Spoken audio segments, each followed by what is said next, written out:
এই হলো green line. দেখতে পাচ্ছেন ফোনের ওপরের থেকে নিচ পর্যন্ত সবুজ কালারের ডট চলে গিয়েছে, লম্বা লম্বা দাগ। আসসালামু আলাইকুম এভরিওয়ান, সবাইকে স্বাগতম জানিয়ে শুরু করছি আমরা আমাদের আজকের ভিডিও।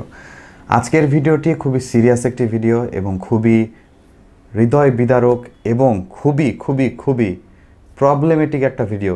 আসলে এই ভিডিও দেখার পর আপনাদের প্রবলেম হবে না ইনশাল্লাহ। আশা করি এই ভিডিও দেখার পরে প্রবলেম অনেকাংশেই সলভ হয়ে যাবে। প্রবলেমটা কি? আজকের ভিডিওতে আমরা কথা বলবো green line, pink line and white line issue. এক কথায় বলতে গেলে ফোনের ডিসপ্লের যে রিসেন্ট প্রবলেমটা সবচেয়ে বেশি দেখা যাচ্ছে এবং ফোন কিনতে কিন্তু আমরা মোটামুটি সবাই একটা ভয়ের মধ্যে থাকছি যে গ্রিন লাইন ইস্যু হবে কিনা, এই ফোনের ডিসপ্লেতে গ্রিন লাইন ইস্যু আছে, এটা কেনা উচিত হবে কিনা। তো আসলে এই প্রত্যেকটা বিষয় নিয়ে খুঁটিনাটি টপিক নিয়ে এবং কিভাবে গ্রিন লাইন ইস্যু থেকে বাঁচা যায় এবং গ্রিন লাইন ইস্যু কি, এটি কিভাবে হয়, কি কারণে হয়, কোনো আপডেট আসার কারণে হয় না কোনো হিটিং ইস্যুর কারণে হয় না আপনি ডিভাইসটি ঠাস করে পড়ে গেল, ঠুস করে গ্রিন লাইন হয়ে গেল, এই সম্পূর্ণ বিষয় নিয়ে আলোচনা করব।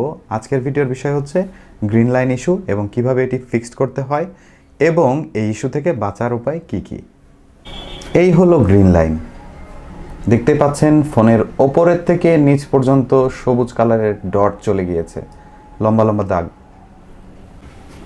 তো আসলে গ্রিন লাইন বলতে ফোনের ডিসপ্লের যে ইস্যুটা রয়েছে, আমি এখানে জাস্ট একটা ডেমো দেখানোর চেষ্টা করেছি। এরকম আসলে যে লম্বা লম্বা লাইনগুলো রয়েছে, এই ধরনের লাইনগুলো যখন ডিসপ্লের ওপর দিয়ে চলে যায় তাকে আমরা নর্মালি গ্রিন লাইন ইস্যু বলি।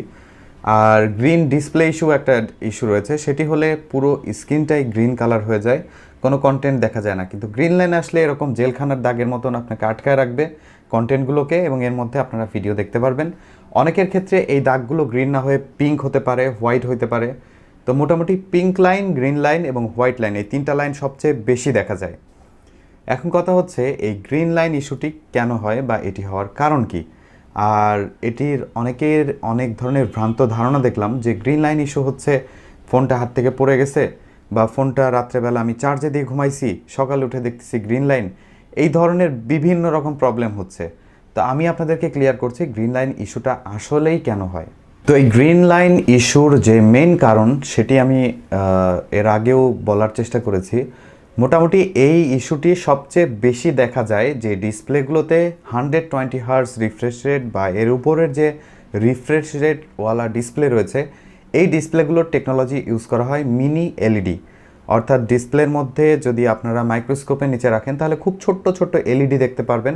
আর এলইডি মূলত তাদের কার্যনীতিটা চলে কিভাবে, এলইডি বাল্বগুলো আমরা সাধারণত দেখেছি ছোট ছোট হয় এবং এই এলইডির মধ্যে কিন্তু মূলত তিনটি কালার প্রদর্শন করার ক্ষমতা থাকে, red, green and blue, RGB। তো এই RGBর কারণে যেহেতু রেড, গ্রিন অ্যান্ড ব্লু লাইটগুলো জ্বলে নেভে এবং আমরা ডিসপ্লের মধ্যে কন্টেন্ট দেখতে পারি বা আমাদের সামনে গ্রাফিক্যাল একটা জিনিস ফুটিয়ে তোলা হয় এই RGB মিনি এলইডির মাধ্যমে। তো এখন এই যে গ্রিন লাইন ইস্যুটা কেন হচ্ছে আমি আপনাদেরকে এক্সপ্লেন করছি। এটি কোনো আপডেট, কোনো আছাড় খাওয়া এগুলো তো আছেই, এগুলো প্রবলেমের কারণে হইতে পারে। যেমন আপনারা আপডেট করলেন, ফোনটা খুব হিট হচ্ছে, হিটের কারণে ডিসপ্লের একদম ওপরের পোর্শনে অর্থাৎ ফোনের যে ডিসপ্লে সেটি তো এর থেকে একটু ছোট হয়। তো এই ওপরের দিকে যেখানে এলইডিগুলোর কানেক্টর থাকে, অর্থাৎ এলইডিগুলোকে জ্বালানো নেভানোর জন্য যে তার নেগেটিভ অ্যান্ড পজিটিভ, এগুলোর মধ্যে যে কোনো একটা ওয়্যার দুর্বল হয়ে যেতে পারে বা কেটে যেতে পারে। দেন এই লাইনের যত এলইডিগুলো রয়েছে, যতগুলো এলইডি জ্বলে থাকে, এই এলইডিগুলোর লাইন অফ হয়ে যায়। এখন আপনারা বলতে পারেন লাইন অফ হলে তো ব্ল্যাক হওয়ার কথা, কিন্তু এখানে গ্রিন কেন হচ্ছে? গ্রিন হওয়ার কারণ হচ্ছে এলইডি যখনই এই লাইনটা নষ্ট হয়ে যাচ্ছে, এই লাইনের কিন্তু সব রকম লাইট জ্বলার ক্ষমতাটা অফ হয়ে যাচ্ছে, শুধুমাত্র গ্রিন কালার, পিঙ্ক কালার বা হোয়াইট কালারের আলোটা জ্বলার ক্ষমতাটা এলইডির থাকছে।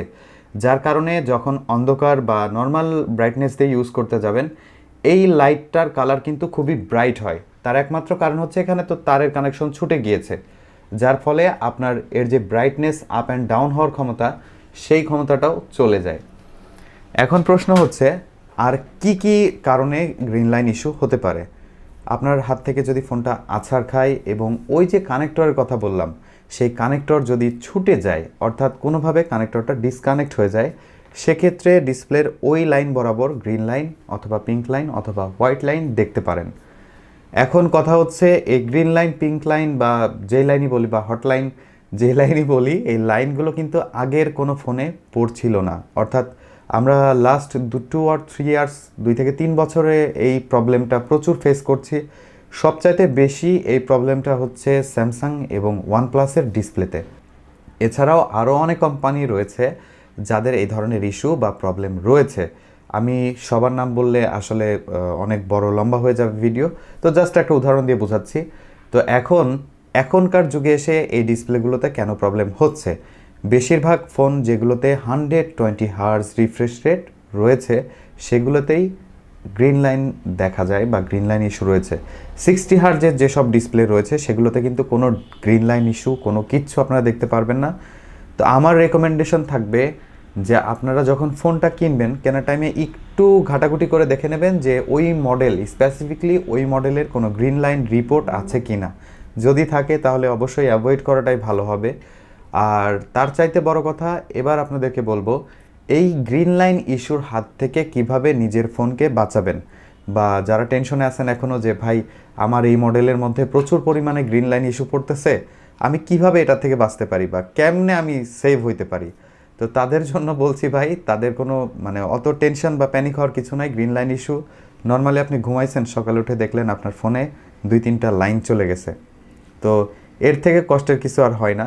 তো আমার রেকমেন্ডেশন থাকবে আপনার ফোনকে always time 60 hertz refresh rate দিয়ে ইউজ করা। সেক্ষেত্রে যে মিনি এলইডি বা আরজিবি থাকে তার উপরে প্রেশার কম পড়ে, আর প্রেশার কম পড়ার ফলে এই যে গ্রিন লাইনটা পড়ার সম্ভাবনা অনেক অংশেই কমে যায়। এবং আমি লাস্ট অনেক দিন যাবৎ কিন্তু আমার 2টি ফোন, তো একটি 120 হার্জ রয়েছে, সেটিকেও 60 হার্জ করে ইউজ করছি। আর অলরেডি গ্যালাক্সি নোট 20 5G যে ফোনটা রিভিউ অলরেডি আমার চ্যানেলে রয়েছে, যেটাতে কোনো ধরনের গ্রিন লাইন ইস্যু এখন পর্যন্ত আসে নাই, তার একমাত্র কারণ হচ্ছে ওই ডিসপ্লেটা আসলে জন্মগতভাবেই 60 হার্জ, তো সেই জন্য ওখানে কোনো ভয় নাই। তো এই ধরনের প্রবলেম যাদের হচ্ছে তাদের জন্য সলিউশন বলি, যারা গ্রিন লাইন ইস্যুর নিচে চলে এসেছেন বা আওতাভুক্ত হয়ে গিয়েছেন তাদের জন্য বলছি। আসলে আমি হাসতেছি, কিন্তু যাদের গ্রিন লাইন পড়ছে তারাই জানেন ভাই আপনাদের যন্ত্রণা কতখানি। আমিও অলরেডি আমার একটা ফোনে গ্রিন লাইন পড়েছিল, আমি নিজেও জানি আসলে কতটা কষ্ট লাগে। তো এই গ্রিন লাইন ইস্যু যাদের অলরেডি হয়ে গিয়েছে তাদের জন্য বলবো, অলরেডি কিন্তু ঢাকা সিটিতে মেশিন চলে এসেছে। সেই মেশিনের মাধ্যমে আপনারা আপনাদের গ্রিন লাইন ইস্যু খুব ইজিলি ঠিক করিয়ে নিতে পারবেন। কোনো ডিসপ্লে চেঞ্জ করতে হবে না, কিচ্ছু না, কোনো ঝামেলা ছাড়াই। কিন্তু হ্যাঁ, সেখানে রিস্ক থাকে, তাদেরকে 100% ডিসপ্লে রিস্ক দিয়ে দিতে হয় যে যদি কোনো কারণে ডিসপ্লে নষ্ট হয়ে যায় বা কোনো প্রবলেম হয়ে যায় তারা দায়ী থাকবে না। বাট এরকম খুব কম হয়, 100 জনের মধ্যে হয়তো 1-2 জনের হইতে পারে, আমি দেখি না এখন পর্যন্ত। বাট এই গ্রিন লাইন ইস্যু এখন সম্পূর্ণ ফিক্সড করা পসিবল। আর কিছু কিছু কোম্পানি কিন্তু অলরেডি তাদের যে কাস্টমার সার্ভিস রয়েছে সেখানে বলে দিয়েছে যে তাদের ফোনে যদি কোনো ধরনের গ্রিন লাইন ইস্যু আসে, তারা প্রথমবার জাস্ট একবার তারা ফ্রিতে সার্ভিস করিয়ে দেবে, অর্থাৎ আপনার গ্রিন লাইন ইস্যু ঠিক করে দেবে ডিসপ্লেটাকে চেঞ্জ করার মাধ্যমে। তো বন্ধুরা, এই ছিল মোটামুটি ইনফরমেশন এবং এই ছিল আমাদের আজকের ভিডিওর টপিক। তো এখন যাদের গ্রিন লাইন ইস্যু পড়েছে এবং গ্রিন লাইন ইস্যু নিয়ে আমার ভিডিও দেখছেন, তারা কমেন্ট সেকশনে কমেন্ট করে জানাবেন। আর আজকের ভিডিওটি যদি আপনার কাছে ইনফরমেটিভ মনে হয় এবং আমার চ্যানেলে নতুন হয়ে থাকেন, তাহলে অবশ্যই একটি লাইক দিয়ে চ্যানেলটি সাবস্ক্রাইব করে রাখবেন এবং পাশের বেল আইকনটি টুকুস করে নাড়া দিয়ে দেবেন এই ধরনের ভিডিওর নোটিফিকেশন যাতে সবার প্রথম আপনার বাড়িতে পৌঁছে যায়। তো বন্ধুরা, দেখা হচ্ছে নতুন কোনো ভিডিওতে। সে পর্যন্ত সবাই ভালো থাকবেন, সুস্থ থাকবেন। আল্লাহ হাফেজ।